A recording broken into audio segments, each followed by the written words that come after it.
confident enough. हाँ ठीक है, नीतू जी will follow, no problem. Take your time. Okay. No hurries.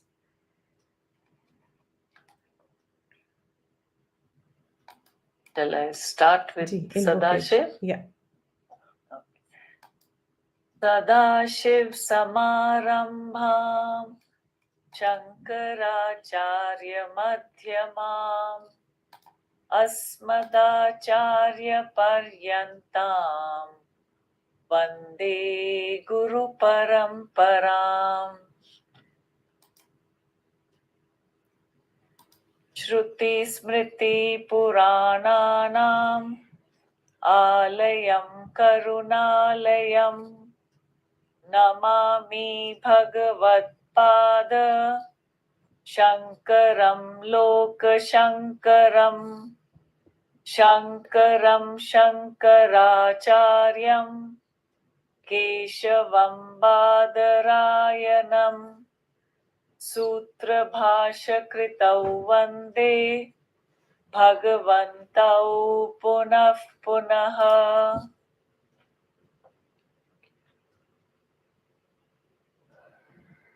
Om Sahana Bhavatu Sahanau Bhunaktu Sahaviryam Karvavahai Tejasvinavadhitamastu Ma Vidvishavahai. Om Shanti Shanti Shanti.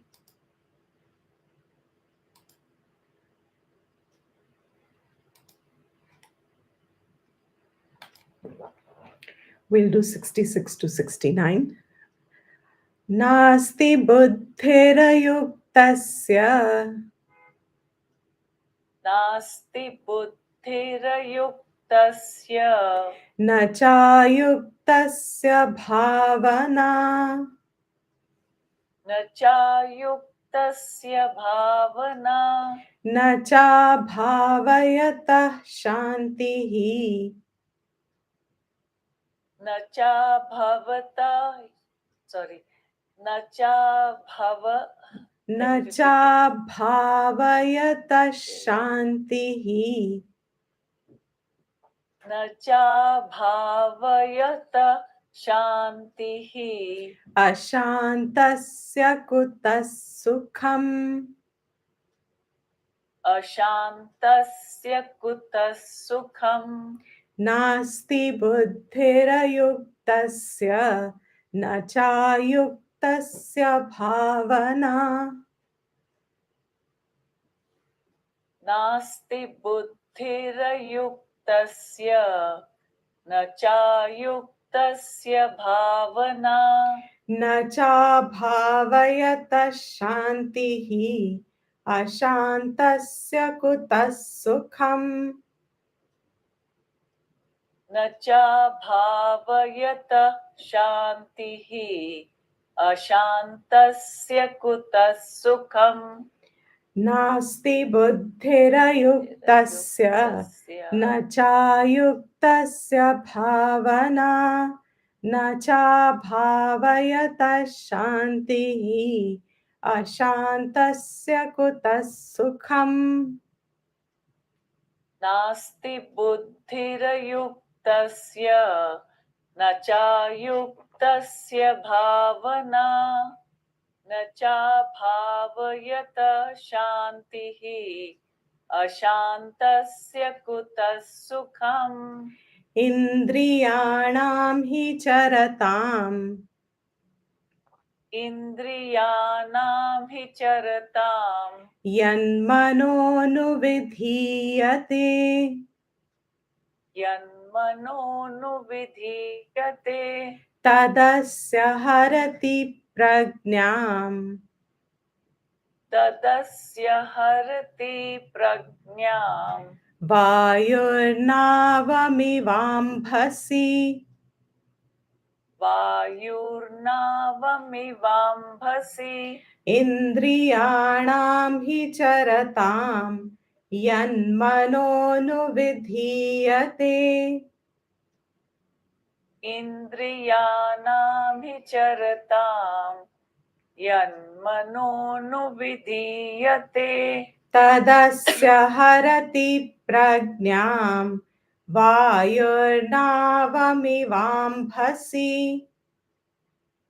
तदस्य हरति प्रज्ञाम् वायुर्नावमिवाम्भसि इन्द्रियाणां हि चरतां यन्मनोनुविधीयते तदस्य हरति प्रज्ञां वायुर्नावमिवाम्भसि इन्द्रियाणां हि चरताम् यन्मनोनुविधीयते तदस्य हरति प्रज्ञाम् वायुर्नावमिवाम्भसि तस्माद्यस्य महाबाहो तस्माद् यस्य महाबाहो निगृहीतानि सर्वशः निगृहीतानि सर्वशः इन्द्रियाणीन्द्रियार्थेभ्यः इन्द्रियाणि इन्द्रियार्थेभ्यः तस्य प्रज्ञा प्रतिष्ठिता तस्य प्रज्ञा प्रतिष्ठिता तस्माद्यस्य महाबाहो निगृहीतानि सर्वशः तस्माद् यस्य महाबाहो निगृहीतानि सर्वशः इन्द्रियाणीन्द्रियार्थेभ्यः तस्य प्रज्ञा प्रतिष्ठिता इन्द्रियाणि इन्द्रियार्थेभ्यः तस्य प्रज्ञा प्रतिष्ठिता तस्माद्यस्य महाबाहो निगृहीतानि सर्वशः इन्द्रियाणीन्द्रियार्थेभ्यः तस्य प्रज्ञा प्रतिष्ठिता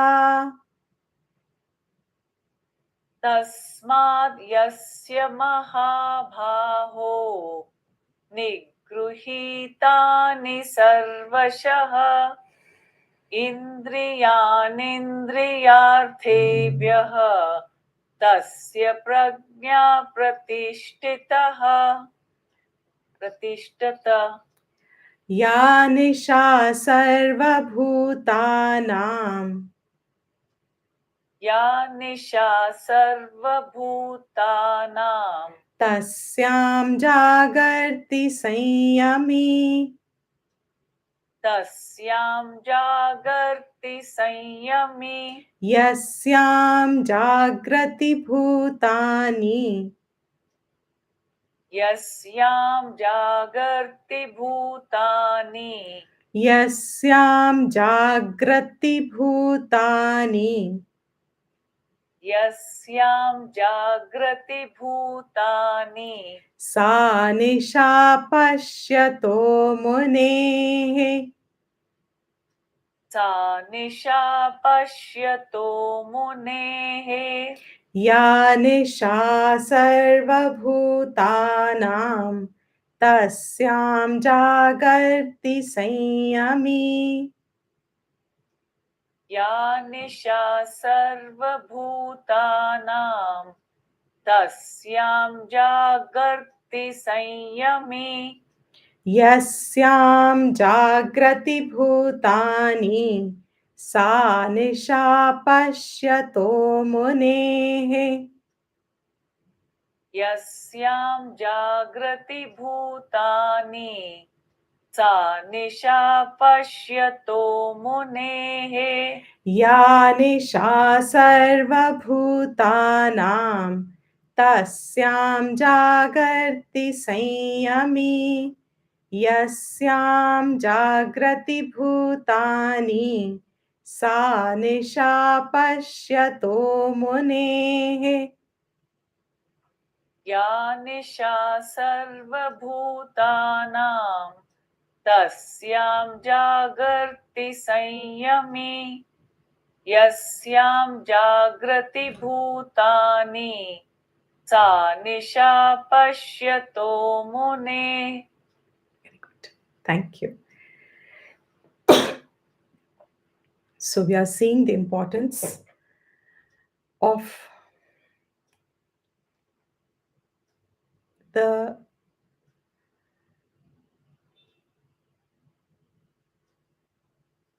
way to gain inner strength and peace, freedom. Bhagavan says here, your starting has to be that you must be in control of your own sense movements. You must direct your senses and not let your senses direct where you should be going. इंद्रिया निश्चय नहीं करेगी कि मुझे कौन सा भोग करना है, मुझे कौन सा अनुभव करना है. इंद्रिया should not be the primary deciding source. While the indriyas will always remain Gyan Indriyas and Karm Indriyas, by the very definition, Gyan Indriyas means they are means for knowledge and means for action, response back into the world. Remaining that they are senses which give us the knowledge, they are very essential, they are very important. Without the senses, one's own knowledge about the world does not adequately take place. So, senses have a very important role, and we have seen it in the past quite often that if, according to one's own upadhi means this vesture in which we find our life, in which we find our identity, the external vesture, the mind, I'm sorry, the body, and then the antakaranam, that is also a vesture. Whatever according to the vesture and its limitations that it offers, we gain experiences according to that. In the sense that if, for like a bat, for example, can see at night, an owl can see at night. This example is coming very soon now. An owl can see at night. The vesture that it has, in which it finds itself as an owl, we call it an owl. It has its own sense of identity. Within its own sharira that it has taken. The name we give it is an owl of that sharira. It has certain peculiarities and certain qualities, certain limitations that the upadhi, the vesture offers. Like, for example, a human upadhi does not have wings. A human body does not have wings. We don't have horns. So we are limited. We can't fly with the body, in the body. We can't fly like birds do. But we have got another equipment, another peculiar upadhi, which is our capacity to organize, classify data that the senses presents to us.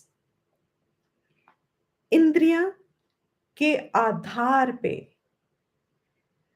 it's a generalized point, इंद्रियों के आधार पे जो जीव अंदर है उसके अनुभव निश्चित हो जाते हैं. So whale body has a huge appetite. A tiger can effortlessly chase and kill. A deer will be sprightly, will run so fast. A rabbit will be meek. A squirrel will. Every life form, the body that they find, that we find life expressing through it, that body has limitations. उसको हम उपाधि के भेद कहते हैं. In fact, that limitation that is presented is defining that species. So, human being is defined because it has a very highly specialized, evolved capacity to organize within oneself the data that the senses presents.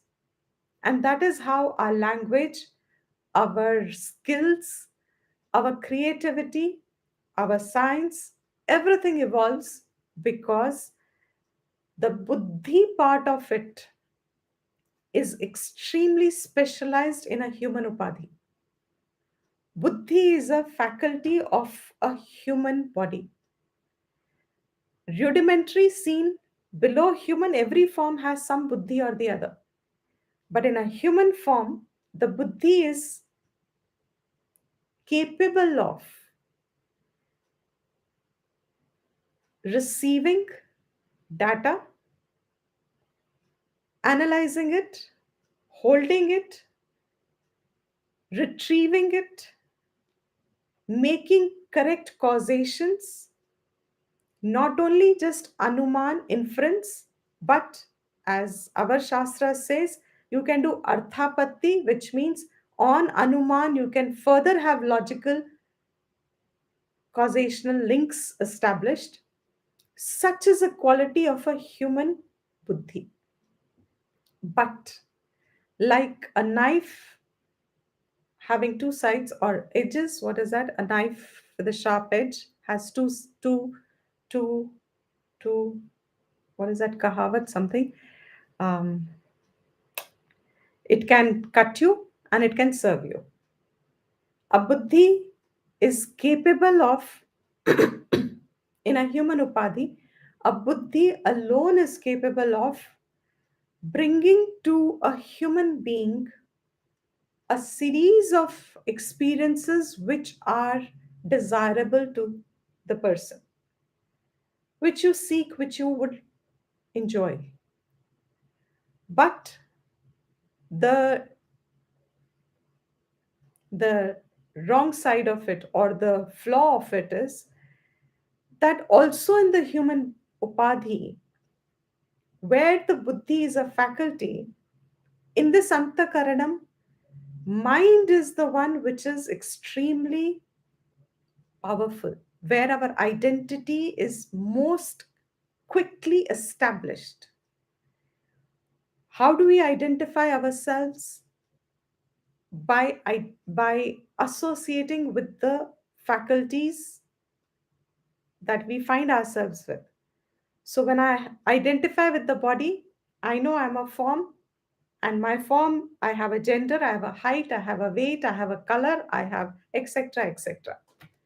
This is identification with the gross body. When I have an identification with my antakaranam, before that, my identification will start first with indriyas. Indriyas means I identify the quickest with what I have liked and not liked. It is the first source of immediate identification.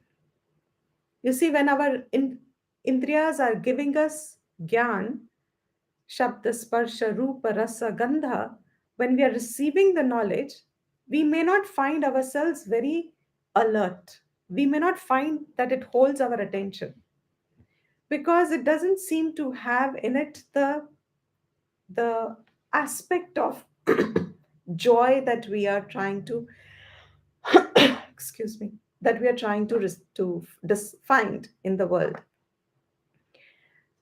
This indriyas that are received, that are sending messages to us, Shabda, Sparsha, Rupa, Rasa, Gandha, that knowledge that we are receiving, unless and until there is an aspect of pleasant and unpleasant associated in that knowledge, that imposition is made, that is my instant point of identification. So, indriya is our quickest point of knowledge and identification. I start building a personality around it. Indriya sukh mein, I start defining myself who I am. इंद्रिय सुख के आधार पे, and this starts very early in life, इंद्रिय सुख के आधार पे I start defining who I am, and then goes a little further, which is also very easy access to us, which is our feelings that get generated, responses that we need to evoke according to the receipt of the stimulus, etc. So our mind becomes our immediate next step of identification. And it's safe to say that most of the human beings, most of us as human beings in our life, keep our identification within this aspect. Which aspect? Gross body, within the subtle body, our indriyas and our mind. हमारा अहंकार, हमारा जीवत्वम, हमारी individuality, इनके आसपास घूम के हमने बना ली अपनी personality. And it is predominantly what I like and what I don't like. Rag, Dvesh, Adharit. Where do we use the buddhi? Most often, it is used in a sense which is easy to discern. And we use it within the vishay, within the senses, within the information that comes, but more in the sense that the mind is making our buddhi run according to its whims and fancies.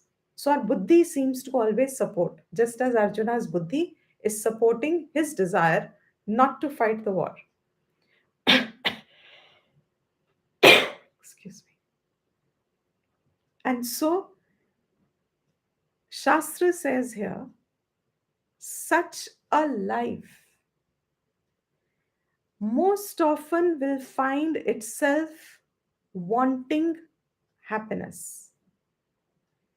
Till the last breath of one's life, we will continue to be a seeker in the external world. We will keep seeking something or the other, some ananda in some form, some pleasure in some form, some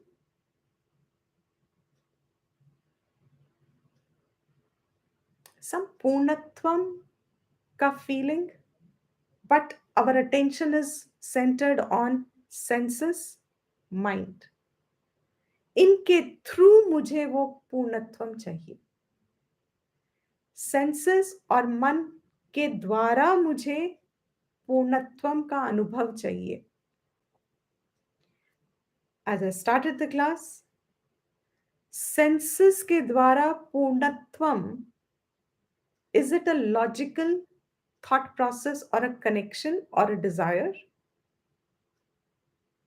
Senses के द्वारा my seeking ultimate happiness, are these logical? Are these possible? Is it even probable? No, Why? because the happiness doesn't say no. So every time your mind, That's not the answer. That is correct independently. But in this context that I just started the class with, what is the nature of the indriya? It is giving you Run towards information, something. but it is Yeah, running towards the subject. okay, it is running towards its respective objects. What else? What is the nature of the indriya? Can indriya sukh? Let me refine the question. We all know that indriya sukh cannot be giving us the purnatvam. The question is, why will it not give us purnatvam? Because it's all temporary. It's temporary, is okay. Why is it temporary? What is the nature of the indriya? They keep changing. The desires keep changing. Those indriyas not need to, like they get attracted by different objects. Correct. Very good. All of this is correct. Yes, they are shanikam, But temporary, all correct. What is the The nature? purpose of the indriya is only to gain the knowledge and pass it over to the mind. Correct. And so, what is its swabhav? Is it capable of giving you purna anandam? No. Why? By Be- itself, it doesn't. yes. Why? Because it is limited in its capacity. What is purnatvam? Limitlessness. I want complete. fullness. I want absolute happiness. I want unbroken state of peace. शांति चाहिए तो ऐसी नहीं चाहिए जो आ रही है और जा रही है. I want this happiness which is going to last. But if my attention is only through the senses, I want that happiness. बुद्धि लाके बीच में सोचें, क्या ये वाकई में कभी भी संभव हो सकता है? Is it ever going to be possible? No. Why? Not because happiness is shanikam. Yes, that is right in its place. It is temporary. Indriya sukh is temporary. It comes and it goes because indriyas keep shifting their focus to different objects at different times, all accepted. But the fact is, indriyas have a limited capacity. उपाधि उसकी limited है. चक्षु इंद्रिया, eyes, what is its capacity? It can only contact color and form. That is its capacity. Eyes do not have the capacity to hear sounds, to smell, to taste, to touch. Eyes can't do that. So, even if you take all five sense organs together, sense perceptions together, even then, can it add up to making it a Purnatva Anand? Will it ever become that fullness?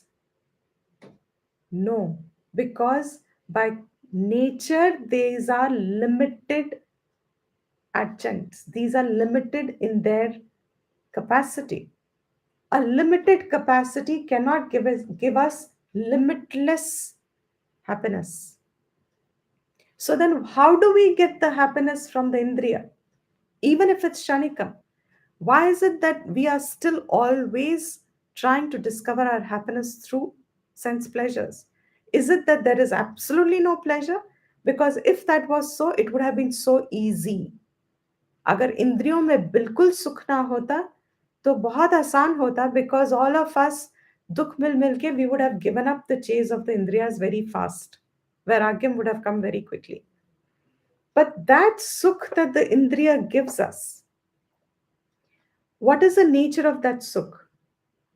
We know by now it is not from the object.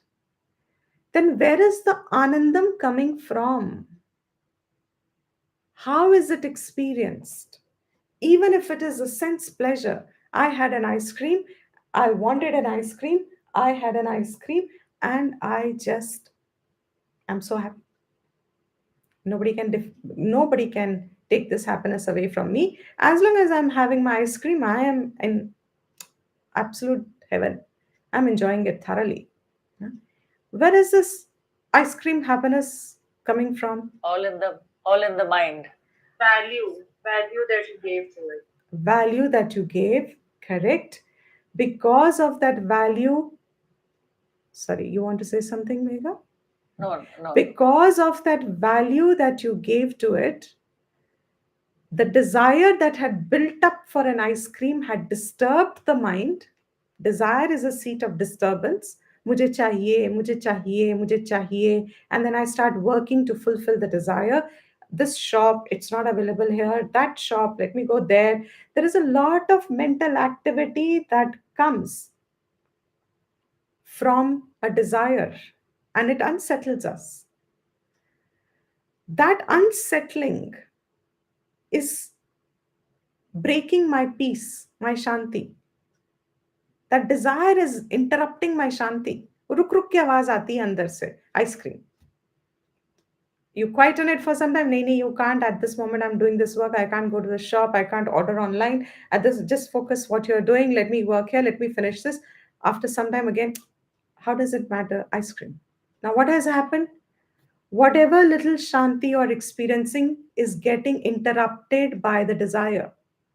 Till that desire becomes so powerful, prabal ho jati hai, that you get up from your seat and say, let this work wait.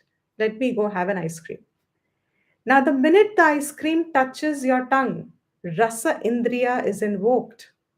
Chakshu indriya is evoked. You see the color, you even smell the chocolate or vanilla, whatever you're having, and your indriyas are getting excited. You started enjoying. The first bite gives you the maximum enjoyment, highest enjoyment. The question that I asked is, Shastra tells us to think about it. वो जो सुख मिला, because I had that first bite or a lick, I said, "Oh, wow, maza aa gaya." That sukh that I got from it, where is that sukh coming from? How did I experience it? Because ice cream doesn't hold a sukh, because my flavor of ice cream is different from your flavor of ice cream that you like. So ice cream doesn't have happiness. Indriyas by themselves are inert. They don't have happiness. तो ये happiness कहाँ आ गई? Mind. So how? When you place that value and the desire got excited and your mind got disturbed, the minute you had an ice cream, that disturbance settled down for some time. I want, I want, I want, I have. I am having. So the first bite gives you maximum happiness because that I want, I want, I want thought flow has now ceased. That cessation of thought flow of the desire that it had generated appears to be that quietude, temporary, of course, till another desire gurgles up. And in that momentary quietude of the mind that I'm reveling or enjoying, Shan bhar mein jo shant ho gaya man mera, that Ananda Swarup that I am, this Atma is by nature Anandam. I am the source of joy, peace, happiness, whatever you want to call it, which is free of any condition. I impose it on that. I don't impose it, it is reflected on that quietude that I gained because of the sense desire fulfillment. What happened? I'll repeat myself again. What happened? I want, I want, I want, disturb the mind. I have now quietened the mind.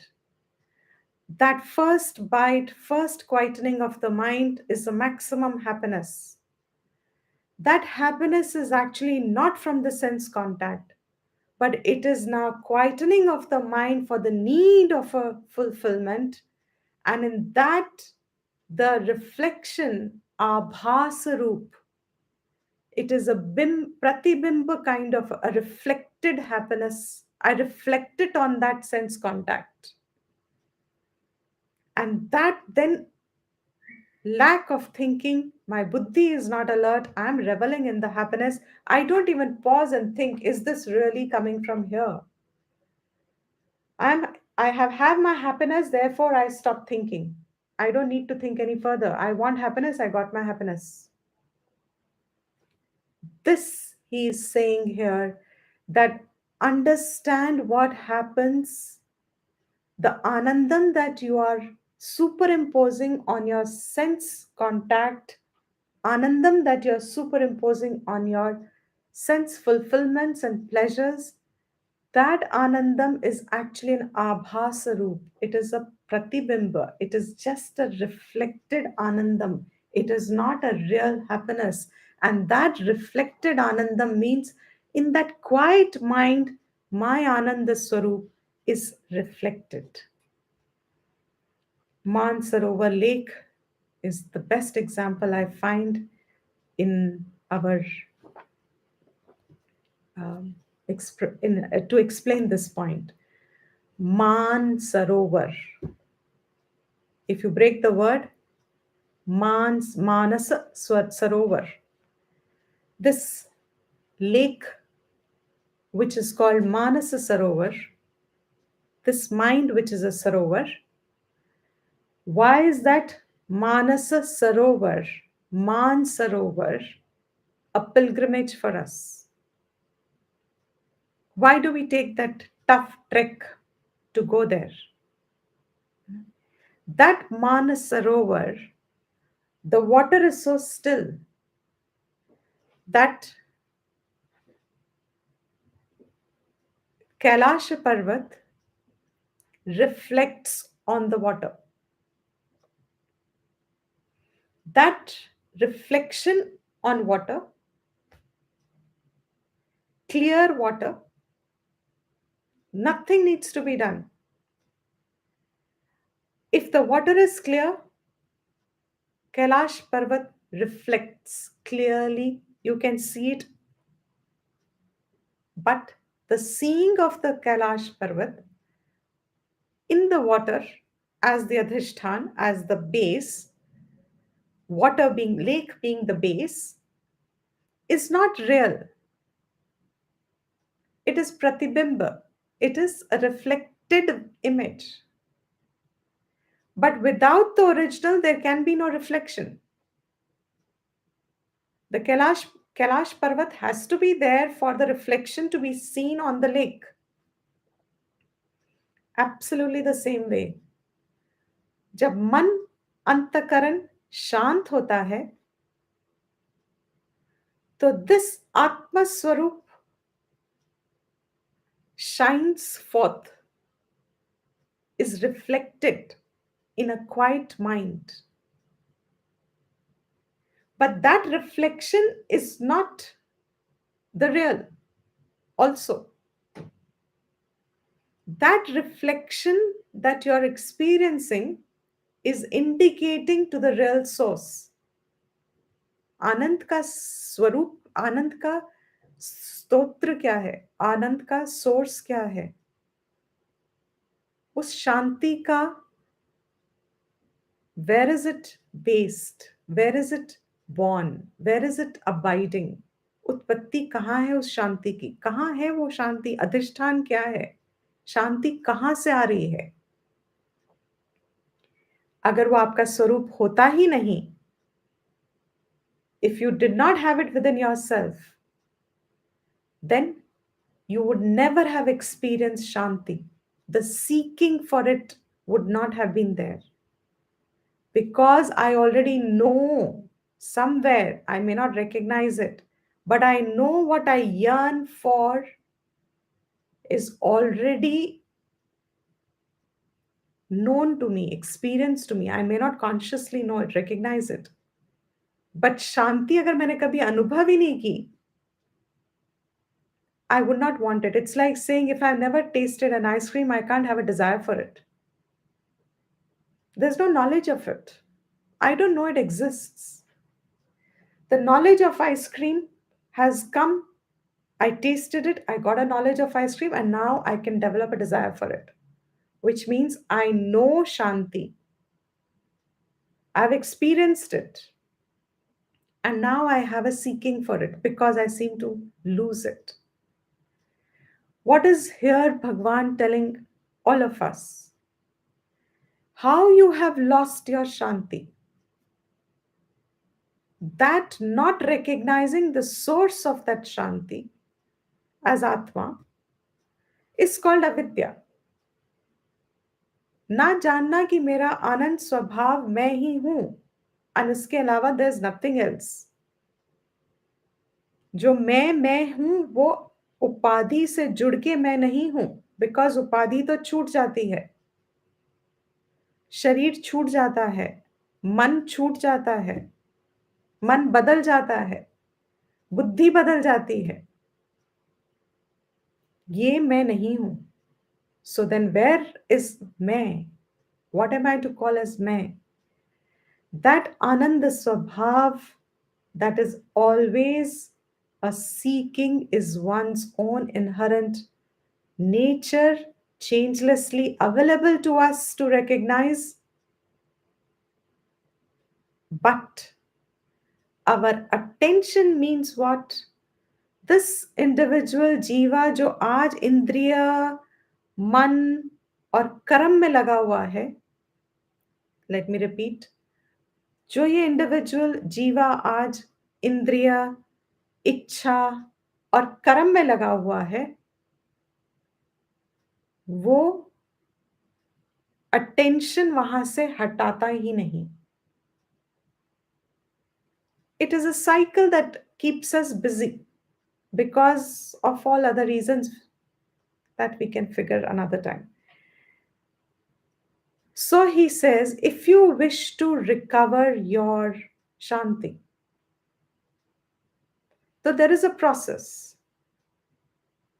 What is that process? He says, you have to de-identify with this. जो जुड़ गए हो ना अपने इंद्रियों के साथ और मन के साथ जुड़े रहते हो. The minute you are woken up, my sense of identity is with my indriyas and my mind. जो जुड़े हुए हैं, तादात्म्य बना हुआ है, that oneness बनी हुई है, what you need to do is loosen it, find a separation, and for that the first step is indriya nigraha.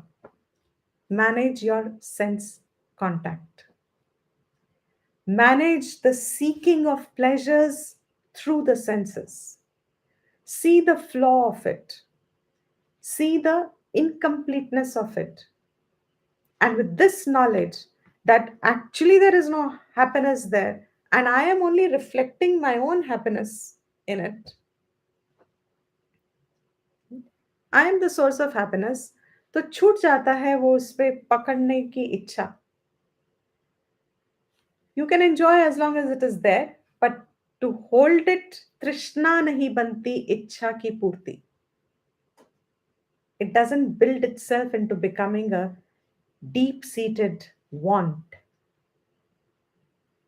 It just doesn't become, it doesn't reach that stage. And that's what Shastra's Vidya gives. It's one of the greatest protections to human beings. This Shastra Vidya is not given to any other upadhi. It will not be able to receive it. Even to a child, when you give it, a child can't receive it. Why? Because upadhi nahi hai. That upadhi is only in a human form. And what is this upadhi capable of? It is capable of such fine discernment that through a little guidance of the Shastra, Vidya that we have, self-management, mind management, indriya management is possible and doubtlessly clear how to go about it. So इंद्रियों को हर जगह से, he said this in 68th verse, tasma, therefore, start with indriya nigraha. If your indriya is not under your control, then whatever knowledge you may acquire, and this is a fact, there are people, we were told this when we were studying this, there was an example given to us. There was a sadhu, must be a sadhu, a seeker, genuine seeker, must be in 1940s or something. Maybe earlier, we don't know. He spent a lot of time in Himalayas doing tapasya and seeking. He stayed in an ashram, studied Vedanta did a lot of deep adhyanam of Vedantic Shravanam. He had a firm understanding, he believed he had a firm understanding of Atma is Brahman. He had a firm understanding, he believed. For many years, he never left. Many decades. Few decades he didn't leave. 2-3 decades he stayed in the Himalayas. So he was not much in contact with the society.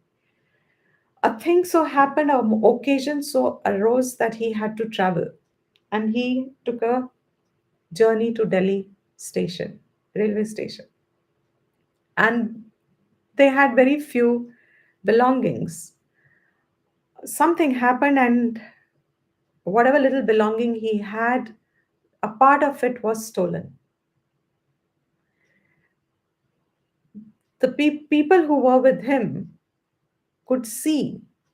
He himself was so surprised because he genuinely believed the Shanti he has owned. He's understood knowledge and he's now conquered his indriyas. But the minute something was taken away from him that he valued, they have very little possessions, they had very little means. So the value for that little kamandalu and that little blanket and that little that he must have had as his only possession, when one of them was gone, he was very disturbed. Suddenly, a vague means that force, latent force within rose. What was the idea conveyed to us at that time? The idea was through Sthita Prajna, Shankara tells us clearly, I don't know where, maybe I missed highlighting it in some portion of the Bhashyam, he tells us very clearly that even a person of self knowledge has to be very cautious till its complete establishment, say like Ramana Maharishi, till the establishment is complete of the knowledge that you have identified, discovered, and you can hold yourself in that Atma Swarup. Now there is no confusion, there is no coming and going of prajna, of knowledge. Desires are not taking up your mind and your attention. Once this, you will know it. You know that identification is of this upadhi is broken. One time it happens. When that prajna is established firmly, then it is okay to move about in indriyas as he just told us before. But till that is firmly established, caution given is, especially to those who are seeking Atma Vidya sincerely, be very careful of your sense contacts. Be very, I would say, I'm using the word choosy. Choosy means use your buddhi. Do not be reckless, do not be indifferent that whatever the sense is present, do not be overconfident that you have knowledge enough to handle that sense perception. That's why he gave the example of tortoise. That you may move around in the world, but be alert, vigilant, that the minute your indriyas are getting pulled anywhere, come back to your source. So, some such practices, Shastra says you must own them up, which can bring you back to your prajna as you're forming it, as you're developing it. As you're gaining Atma Vidya, the prajna means what? Knowledge. It is forming now. That knowledge has to now abide, stay. It has to be the guiding light. It is now the lighthouse that takes me through the storms of samsara. All ups and downs that are to be experienced in life, with that lighthouse, I can maintain the samatvam. So, the knowledge that I gain, I identify, learn to remain anchored in that knowledge. It's a practice. So, Krishna told Arjuna here in 68th verse, therefore, the importance understand, Arjuna, if you are not careful, then this prajna will never get established, because आप थोड़ा सीखते हो, फिर दुनिया में वापस, who's that animal who cleans himself with the water? I think elephant. With their tusk, they put water over themselves, and then to dry themselves, they go back into the sand and roll. That's an elephant that does it? Or is it a pig who does it? No, I think it's an elephant. No, it's an elephant, Dipti ji. Elephant, no? Elephant. Haan. Yes, So they put water on it, they clean themselves, and then to dry themselves, they go back into the sand. Exactly what people do, we all do when we learn Shastra Vidya, Atma Vidya, Vedantic, Advaita Darshan. On one hand, we are allowing the mind as a receptacle to receive the knowledge. But the minute it is received back into the world, again we are rolling back into the samsara vritti. Samsara takes us over. So our own irsha, our own anger, our own desires, our own wants, our own vacuums, our own emptiness, our own all kinds of seeking that we have. Ek ichha, yesterday in the class we saw, one sense is enough to destroy your shanti. One sense organ is enough to destroy your shanti. The acharyas have said, what are we talking when you are exposed at all five senses? You are not alert at any one of them. So it's almost like saying in the Katha Upanishad, that example that we often take, and it's a very famous example, the five horses, and Krishna is holding the reins, and Arjuna is sitting as the Jivatma, experiencing the chariot is the body, and each horse, rein Krishna is holding. Who's Krishna in that example? In this, what we just said, who's Krishna here? In what we are just saying. Ji? Mind. The knowledge. Buddhi. Buddhi. Self-knowledge that you are gaining. That is your Krishna. It has to hold what? It has to hold the five horses. The five horses are the five sense perceptions. एक एक इंद्रिया अपने अपने विषयों में भाग रही है. And if your reins, the one who holds the reins is not strong to hold all five of them, even if one rein is held loose, what will happen to that horse?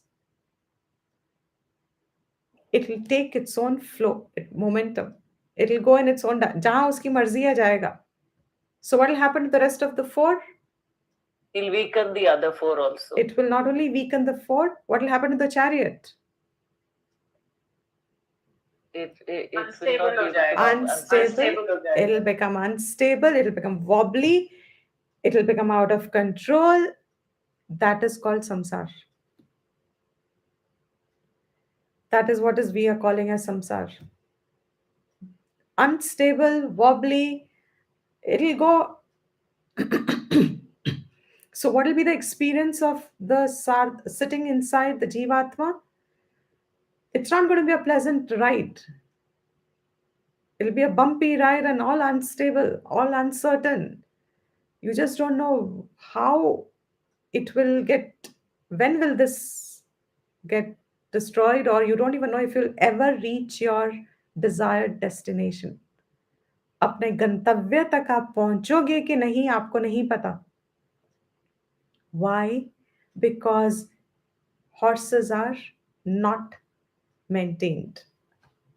You are not controlling them through the buddhi.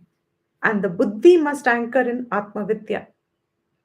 Vidya must be the material in the buddhi. That buddhi is now guiding the horses together. And whoever has mastered this through practice, first knowledge and then practice, whoever masters it is now has gained mastery over mind and indriyas. He is the one who is, what is the word they use? Like a Jitendriya, and Krishna has used it in the past here. He's the one who's controlled it. उसकी कम से कम जीव यात्रा सुख से बीतेगी. He knows how to cross over the hurdles. He knows how to bypass the hurdles. He knows how to deal with what's coming in front of him. What situation is presented in life, he knows how to deal with this because the buddhi is anchored where? In the permanent source. Whatever degree of permanent knowledge I have today, that is adequate to run my chariot. So, emphasizing in this 10 verses, Krishna is telling Arjuna, indriya nigraha is very important. Very, very essential till your Atma Vidya has complete nishtha. Till then, don't take your senses as if you've mastered them. Even when you have fair control over them, never take them. They can surprise you anytime. Your Ragadvesh can rise and surprise you anytime. Therefore, O Mahabaho, you are a one who is a strong person. You can manage your chariot. Nigrahitani sarvasha. Keep the reins in your hand of your senses. Nigrahitani means pull them back. वो आगे जाते हैं, let them go where they are going as long as they are not inhibiting, obstructing, or taking you away from your destination. A lot of sense activity in our life is not harmful. Ice cream is not harmful for my Shanti. Such sense contacts are meaningless anyway. I don't need nigraha there because I don't have a trishna there. I'm not going to be miserable if I don't get an ice cream. That discernment a jiva holds.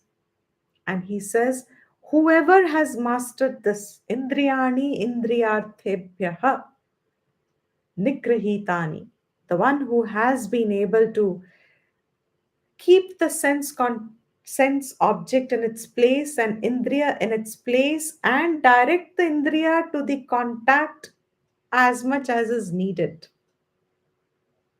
You don't have to withdraw from all contacts. That's not intelligent living. But जितना जितना विषय की जरूरत है उतना उतना भोगो. Whatever is necessary, it's okay. Whatever is sanctioned by the Shastra is okay. Comfortably let the indriyas contact the sense objects measured by you, regulated by you. The one who is able to do this, prajna pratisthita, उसका ज्ञान प्रतिष्ठित हो सकता है, उसकी होगी. That self-knowledge will establish. His self-knowledge, her self-knowledge will be is called a person of self-established, who's completely controlled it, will be a man of self-knowledge. For others, it is a practice. Now, 69th verse is also a very important, very famous verse. And in this, he's showing the contrast. How much is the contrast between a person who's identified with his indriyas and man, upadhi se jo juda hua hai, and जो उपाधि से जुड़ा नहीं है, आत्मा से जुड़ा है. आत्मा इस ब्रह्मन, उस ज्ञान में बैठा है जुड़ के. उसकी individuality, not an individuality, identity. स्वरूप is the right word. उसका स्वरूप ब्रह्मन है. He's established in that. Two people, me at 2 points. Me who's identified with the body and my bhav, my antakarana, my desires, my personality, my individuality. That is one me. The other me who is now placed all this into one category, anatma, established its impermanence in my buddhi, unshaken knowledge now. This is not real. This is just a means. It is just an appearance. I have done enough vichar on it, and now my perception is strong. My knowledge is strong. It is available to me. You know how when we are doing chanting practice also, initially, when you're especially starting very new, how difficult it gets to speak the right word at the right tone. Slowly, slowly, with practice, it becomes effortless. And more practice, you can memorize, and you don't even need to pay attention to it anymore. Another example, better example, everybody will identify is when you were kids, when we were kids, and our teacher first taught us or our parent taught us how to brush our teeth. Anybody remembers the alertness you had to show to learn how to brush the teeth? To brush your teeth. You had to learn how to brush your teeth. And I still remember in school we had a session where a teacher said aise aise upar niche karo, and it was very fascinating, you know, to learn that oh there is an enamel and it'll get blah blah blah blah. Very fascinating. When you are reorienting your habit, supposing you didn't have the right habit before, and once you were taught the right habit, you had to reorient your habit under the knowledge that was now given to you as the right knowledge. When you reoriented yourself, initially you were very alert. One odd time your past habit took over again. So, but few times you made that error. After few times, now the new habit got established. Today I ask the question, do you need alertness there? Once a new habit is formed of brushing your teeth, do you need alertness now? No. Why? It's now your natural habit. अब वही ऐसे ही चल वो automatic है अब वो जिसकी प्रज्ञा automatic है कि मैं आत्मा आत्मा हूं उसका हिलता नहीं है वो knowledge to even when we say this sometimes we see the expression of impossibility and sometimes our mind also shuts down to say ये तो हो नहीं सकता because you receive that no it is a fact that जिसकी प्रज्ञा स्थिर है अगर मेरी प्रज्ञा वहां स्थिर हो जाती है ब्रह्म दृष्टि में आत्मविद्या में then this upadhi and its vyavhar is as automatic as my brushing teeth in the right way today is. I don't need attention. I don't need identification. How mechanically we put the paste on the brush and it's sleepy also we do it, but we won't make a mistake. These are two me's or two, I'm not going to say two people. Me identified with the body, antakarnam, not knowing atma, avidya of atma makes me identify with the body and the mind and this individual. That is one me. Identified with atma, where the vyavhar of this body is automatic. Yatha sthanam. Yatha sthanam means उस वक्त जो है automatic उसके हिसाब से चलता है because अंदर से कुछ नहीं है यथास्थानम उसका व्यवहार है these two, their world, how they are absolutely diametrically opposite. And in 69th verse he says, first in English, simple language, what is an experience of night to one, there another wakes up. The one who's controlled is awake. And where the one whose control is sleeping is night to him, not sleeping, is night to him, the other remains awake there. This is a simple way in which 69th verse in English is saying. Means what is night for one, like a night for one, is day for the other. And what is day for one, the first one I'm talking, what is day for the first one is night for the other. What does this mean? इतना different है इनका experience. या निशा सर्वभूतानाम. सर्वभूतानाम. I'm sure all of you can translate. Anyone, what does this mean? Sarvabhutanam? Sarva, all. Bhutanam, bhuta is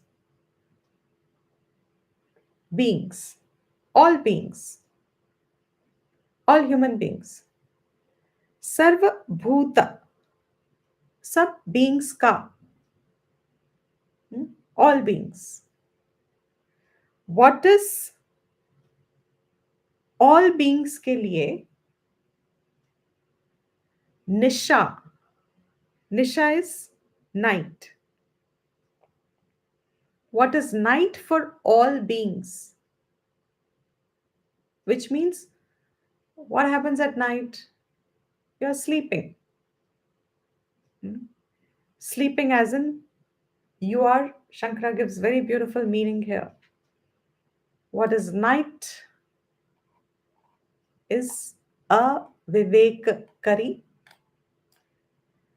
Sar ya nisha ratrihi. First meaning. What is ratrihi? The definition of night. I mean, fantastic definition. It's each word, the way he defines it, Shastra defines it, is revelation in itself. आप रात किसको कहते हो? रात का स्वभाव और स्वरूप क्या है? He says सर्व पदार्थानाम अविवेक करी.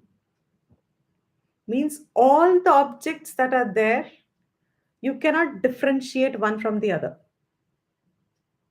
उसको रात कहते हैं. जब when you cannot differentiate in the absence of light clause, that's called night.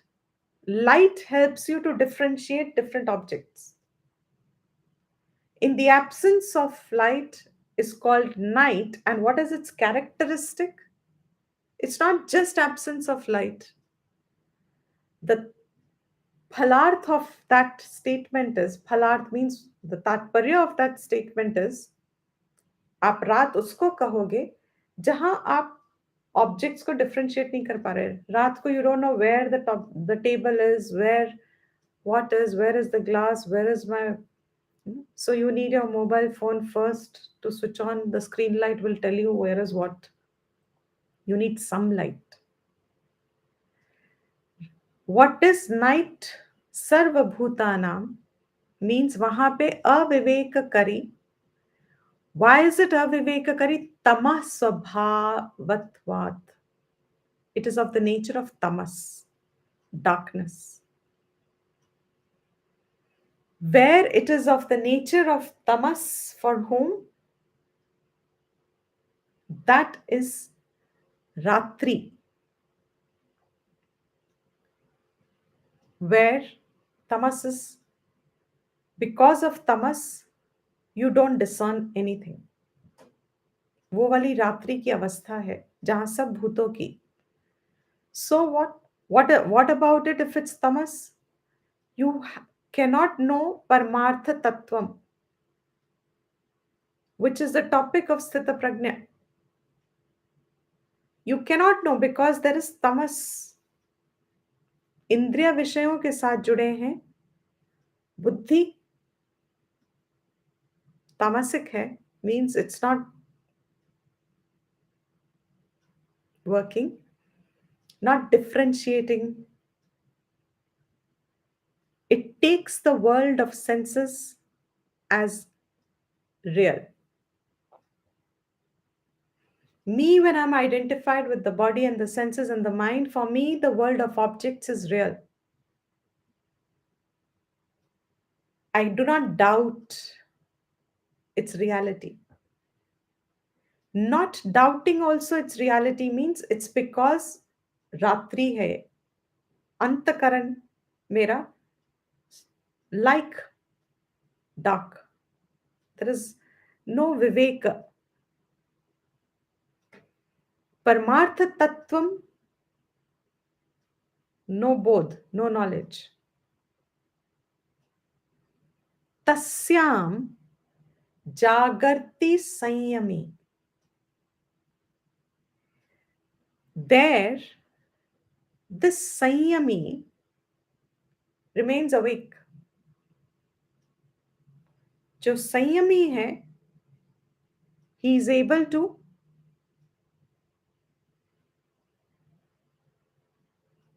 he's viveki there, he's discerning there.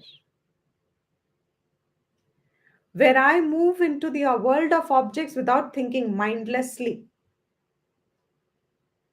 I mindlessly contact the world, I mindlessly, recklessly enjoy the pleasures, senses. To me, that is real. There is no thinking needed. First of 31st night को क्या करना चाहिए सबको? What should everybody be doing? 31st night. 31st December, sorry. 31st December.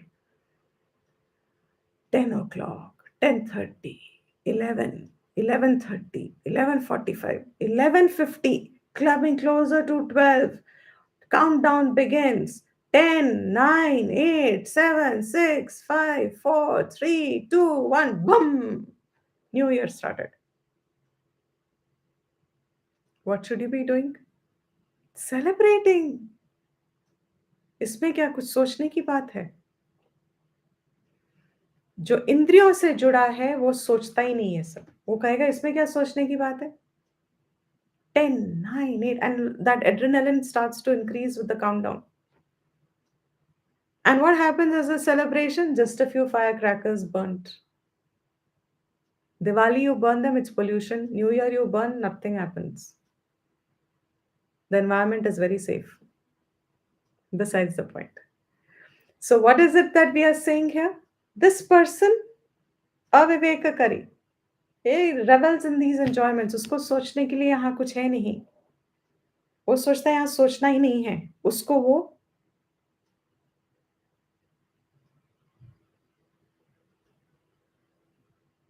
Real लगता है. तस्याम जागृति संयमी. उसमें जो जागृति है, जागृति मीन्स जो जागृत है, जिसकी विवेक जागृत है, वो जो संयमी है उसी की विवेक जागृत है. संयमी वहां पे जागृत रहता है. What is there to celebrate? With what? Some drinks, some food, some party.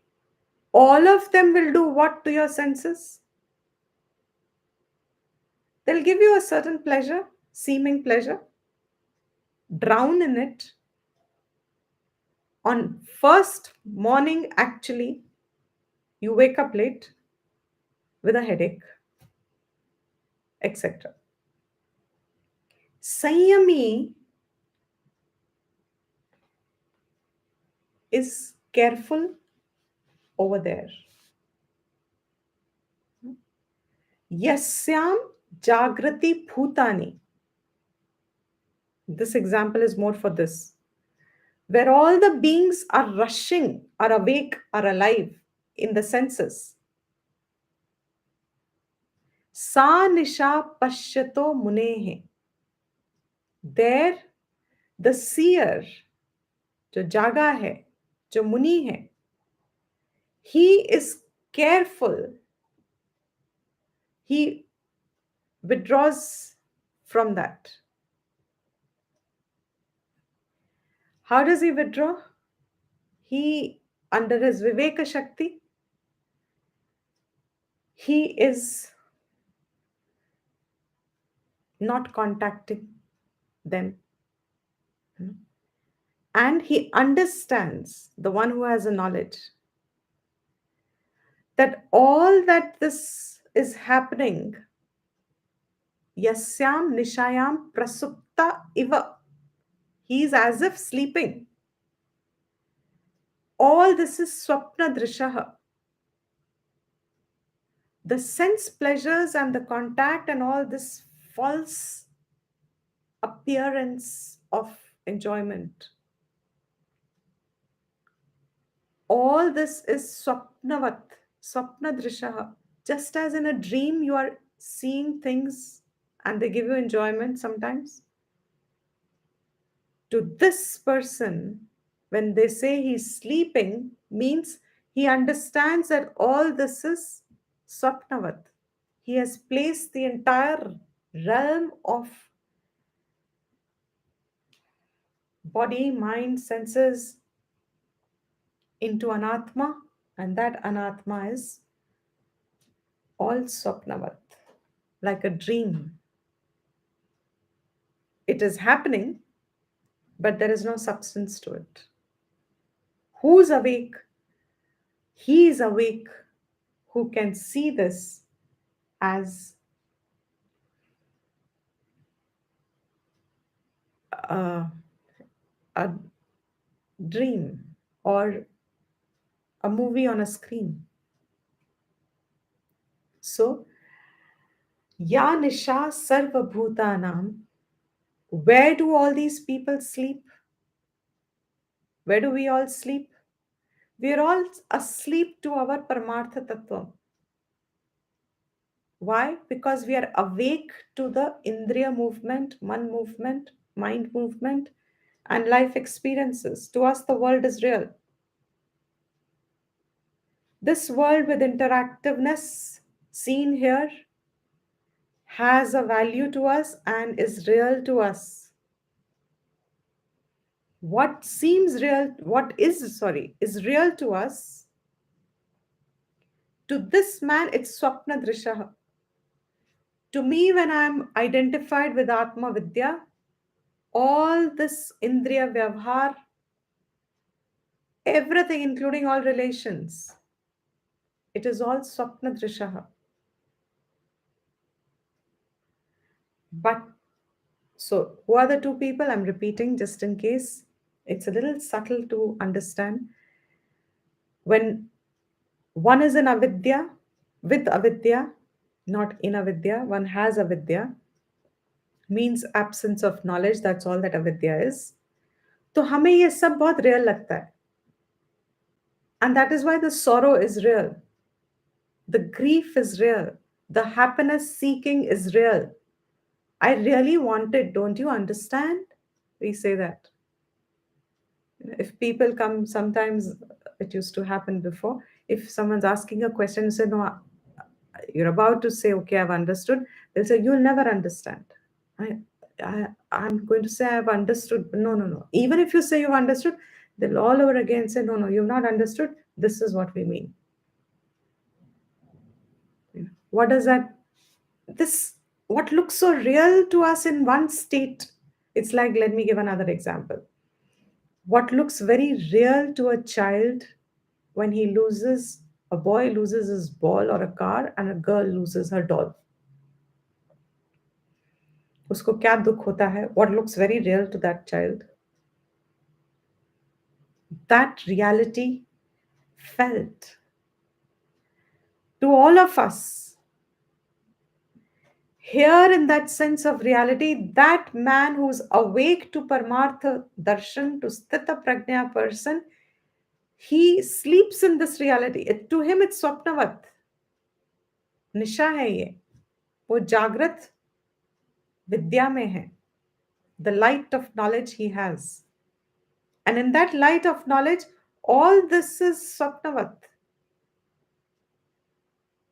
Entire Mandukya is a beautiful Upanishad explaining the three states.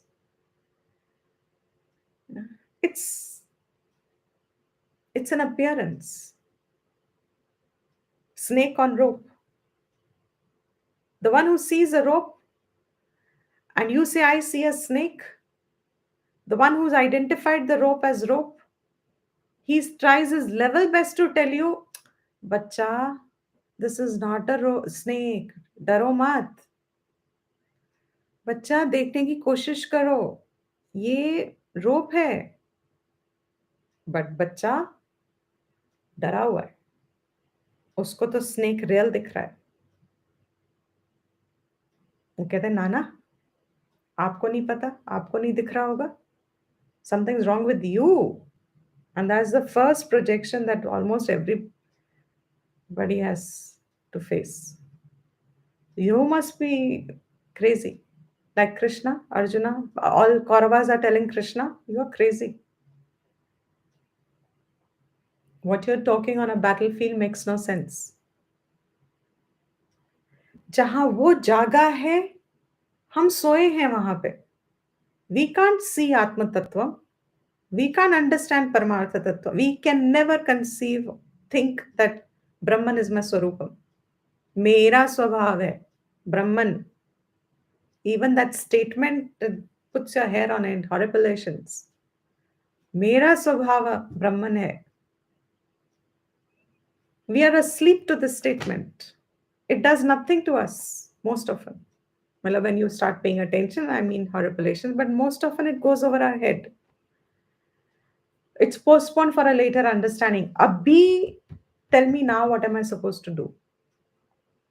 Tell me now what is necessary.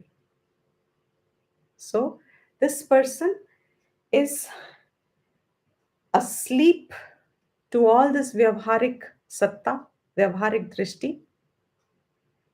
Pratibhasik drishti, pratibhasik satta, pratibhasik means individually superimposed reality on the world. Sun is sun, moon is moon, river is river, mountain is mountain to everyone. But I don't like sun, I don't like mountains.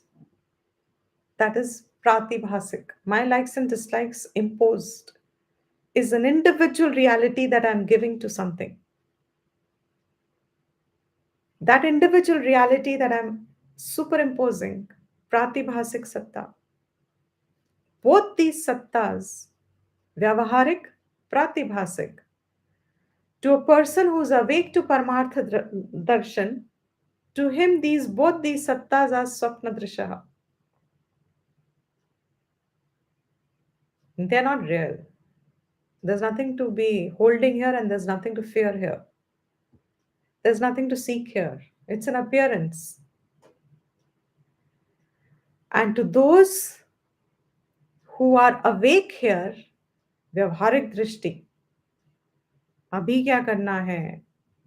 अभी मुझे बताओ. This is my problem. What should I do? Or this is what, relatively you are right in vyavharik sense.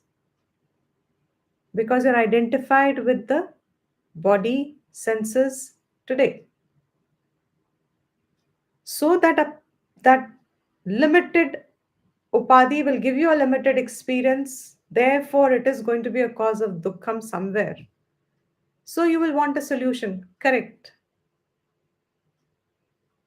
But that solution lies in knowing yourself. वहां पे मैं सो रही हूं, यहां पे मैं जागी हूं. जिसकी ज्ञान स्थिर है वो यहां पे इसको स्वप्नवत समझता है. सोया इव है. He says somewhere, he said nisha iva nisha. Where he said it's here sarva nisha iva nisha paramartha tattva. It looks as if it's sleeping, but it's all awake. It's swapna drishaha. Is the verse clear? Because it's a very important and a very subtle verse. The only verse that is telling us the importance of, not the only verse, of course, but the verse which is telling us the importance of Sthita Prajna and it's a consolidated verse now. 68th verse has become Upasamhar. What started from 58th verse and 60th verse in particular, answers have been given to Arjuna's question, 69th verse, Krishna is showing the contrast. अविद्या में जो हमें real लगता है, विद्या में उसकी कोई value नहीं है. Child has a lot of value when the toy is gone. For an adult, there is no value to it. It's swapnavat. It's an appearance. You have no value to a dream when you wake up. You have a value for a dream in dream. So to them, all of us are sleepwalkers. हमें जहाँ जागृत अवस्था दिखती है हमारी, oh, I'm awake and I'm a wanting person, I'm a desirer. What looks to be very real to us, this whole world of reality that we feel, to them, we are sleepwalkers. We are sleeping to Paramartha Tattvam. And as long as we sleep to Paramartha Tattvam, samsara darshan will be there. Samsara nivritti cannot happen. So this samsara chakram we will be a part of. Because in this sense of reality, I become a karta. And therefore I become a bhokta. I do my punya pap and I get my world of experience generated according to that. Okay. So we will conclude here. The verse, I think, fairly well clear. Should be. Yes. Yeah. Bhashyakar has given a beautiful, detailed explanation here. I'm going to skip it. I'll probably give it in a very short summary, the gist of it, next class. That such a one is freed of all sense of doership. उसके पास कुछ करने को नहीं है, वो कृतकृत है.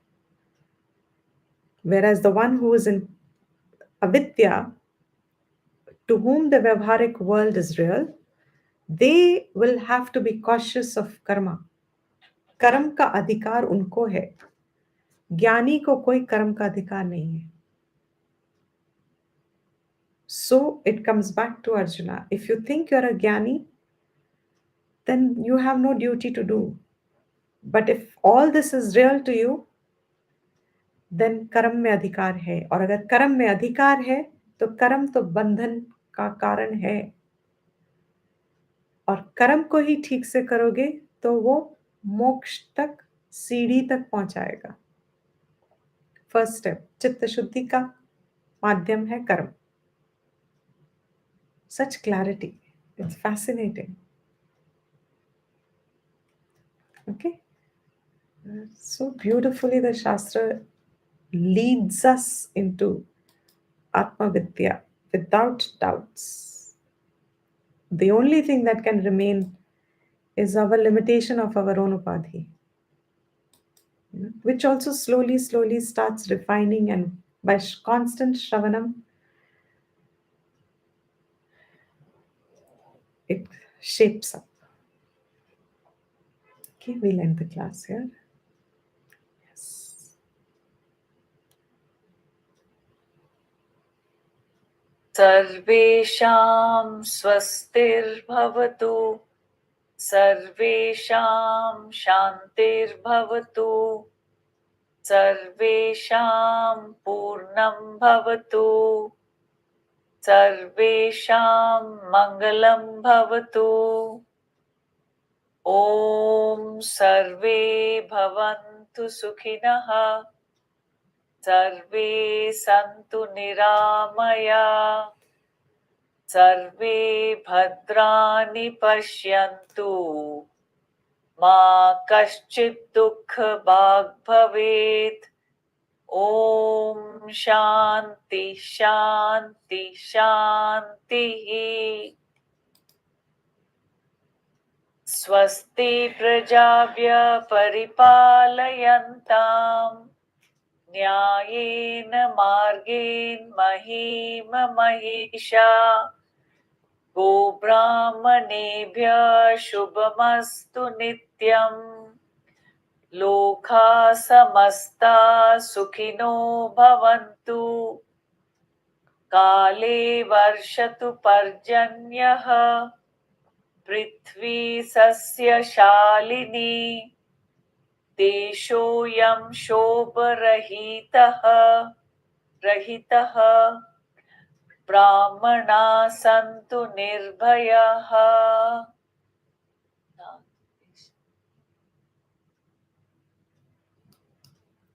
Thank you, Dipti ji. Thank you, Ji. Today's class requires a Thank lot you. of mananam. Yes, it does. It does. Thank you, Dipti ji. Thank you, Ji. To all Thank you those who so are much, Deepti ji. listening to the recordings on YouTube, now that it is going live, I'm just keeping it there. The recording which has the text is not getting uploaded. So one has to let me know if that is helpful or is this okay. Am I clear? You see, normally we have this text in front of us on the screen, Bhagavad Right. Gita. So, so far I have been, what gets uploaded is this recording with the text. But now because YouTube can go live as is, so the text is not seen in those YouTube recordings. They're under live. So have for last week I did not upload this. So if that serves the purpose, this won't get uploaded. But if it is not serving the purpose and one wants the text, everybody should have their own text by now, of course. Yes, we have. So if anybody thinks that is better, then you can let me know. Then I'll start uploading. We'll get it uploaded again. Who's helping will upload it. I think it works the other way also, because basically one wants to hear you. One can refer to the text on one's own. One wants to hear you. That's more important. Nice. That's my feeling. Right. So if anybody feels the other way, you can let me know. Otherwise, I'll just keep it going because it just makes it easier. That's all. It shouldn't become an impediment to learn. Absence of text there should not be an impediment. If it's revision, it's fine. All right. So we'll just end the class. Thank you, everyone. I did. Thank you, Dipti. Thank you you so much. Thank you The so much. broadcast We'll of see you Facebook Thank you Live so has much. stopped. Thank you. Thank you, Jean.